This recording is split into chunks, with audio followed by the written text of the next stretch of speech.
Back in 2004, Team USA got eliminated by Argentina in the Olympic semis, and the world went crazy saying their dominance was over. This led to creating one of the meanest Olympics teams in history. The narrative about redeeming Team USA's pride was so overwhelming, even Kobe didn't show any mercy to Pau Gasol. He went at him like they were mortal enemies instead of teammates. That's how brutal that 2004 Olympics loss was for the Americans. So since 2008, Team USA has won every single Olympics because they had to. If you follow sports in America, you know how much they value gold medals. Their swimmers, gymnastic performers, wrestlers, runners, and all other Olympic athletes are celebrated like heroes. Winning a gold medal at this event sends a clear message to the world that USA is the best at whatever they're competing. And if they lose, well, they seek ways to get back into the W column as soon as possible. After disappointing performances in the FIBA World Cup in 2019 and 2023, USA basketball couldn't take another reputation hit, which is how the journey to the 2024 Olympics started. Hello basketball fans and welcome to Hoop Vision.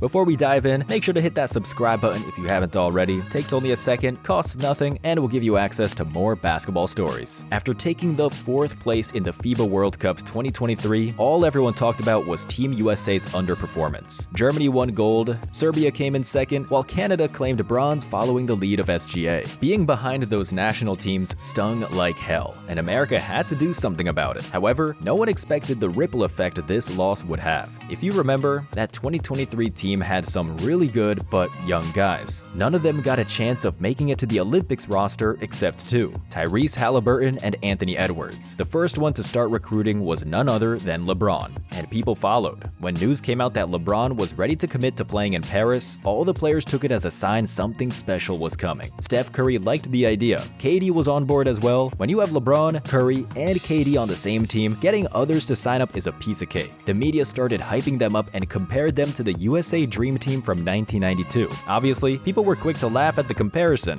When you beat your opponents by 44 points on average, you know you've set the bar very high. However, despite not beating other national teams by huge margins, the 2024 USA squad did put on one hell of a show. As you know, you can't just assemble the team and ship them off to play ball in the most prestigious sports event. First, they need some time to prepare and click together. And what better chance for that than friendly matches and mini tournaments? One of those was hosted by Abu Dhabi, and it was all you could imagine. The Avengers played a total of 5 games and won them all. Surprisingly, the biggest treat came from South Sudan, who took them into deep waters and almost got the win but couldn't hit the clutch shot. LeBron saved Team USA from a potential media crucifixion by making the layup to give them a 1-point lead. Other than that, going through preparation matches was pretty much cruising through calm waters. Germany did put up the resistance until the mid-4th quarter, but everyone knew they couldn't close out the game the same way USA could. There's just too many options to choose from, a luxury no other national team has like the USA. However, the fact Team USA didn't crush everyone by 50 points started raising questions whether they should be even put together in the same sentence with the Dream Team. Steph Curry having a slow start to the competition added more fuel to the fire, causing people to call the team old and making videos on how he's no longer the main guy but a role player instead. Their first match was against Serbia,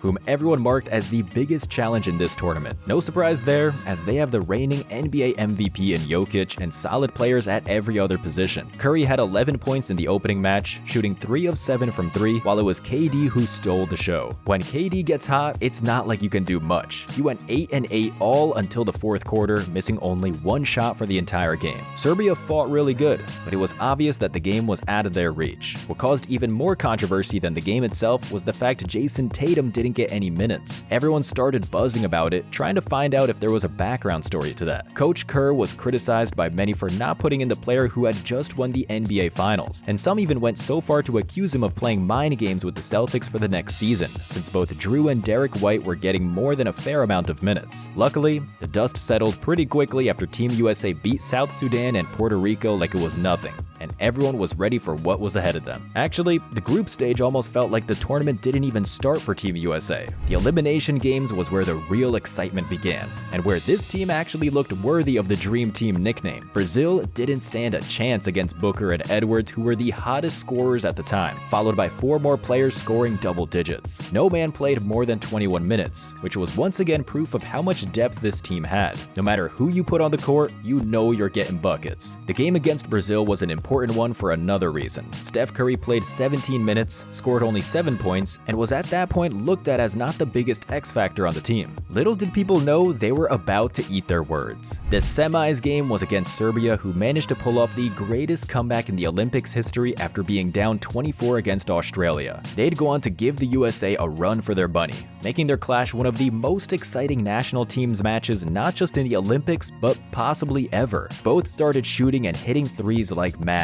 Curry was hot from every spot on the court and felt like he couldn't miss. All Serbian players were feeling it, but from the USA's point of view, the game was a one-man show, and that man was wearing number 4 on his back. It's crazy to think how big of a lead Serbia could have gotten if Curry wasn't there to hit back the threes every time Serbia would score. He was carrying the team on his back, and X, formerly Twitter, was going wild about how everyone disrespected Curry before this match. At one point, Serbia had a 17-point advantage, so take away Curry's shots and you easily have a 30-point lead staring at you. Luckily, James, Embiid, and KD all stepped up, melting down the deficit and catching up to Serbia just minutes before the end. Jokic getting in foul trouble also led to many problems in the paint for Serbia, and it was all downhill for them since the beginning of the fourth quarter. This game was really about the character of the USA team and their ability to overcome adversity. It's pretty much the same narrative of Steph Curry's Olympics. First, he couldn't find his rhythm, but kept grinding and shined when it was necessary the most. The fact he scored 38 points on 64% from 3 was enough for everyone to shut their mouths after this game, and look at him as a threat once again going into the finals. France was coming off of victories against Canada and Germany, and their confidence as hosts must have been high. Everyone's eyes were pointed at Wemby, and he actually had a very good performance, but missed a couple of threes that could have shifted the momentum completely. Wemby will probably be one of the scariest players at the 2028 Olympics in LA, but for now, he couldn't take down his fellow American colleagues. As France came close to just a 3-point deficit, it was the Steph Curry show all over again. They tried stopping his clutch plays by putting Batum on him, hoping his long arms would do the trick, but Steph was unstoppable. A couple of dribbles were enough to break away and hit the dagger to lift USA and give them a 9-point lead.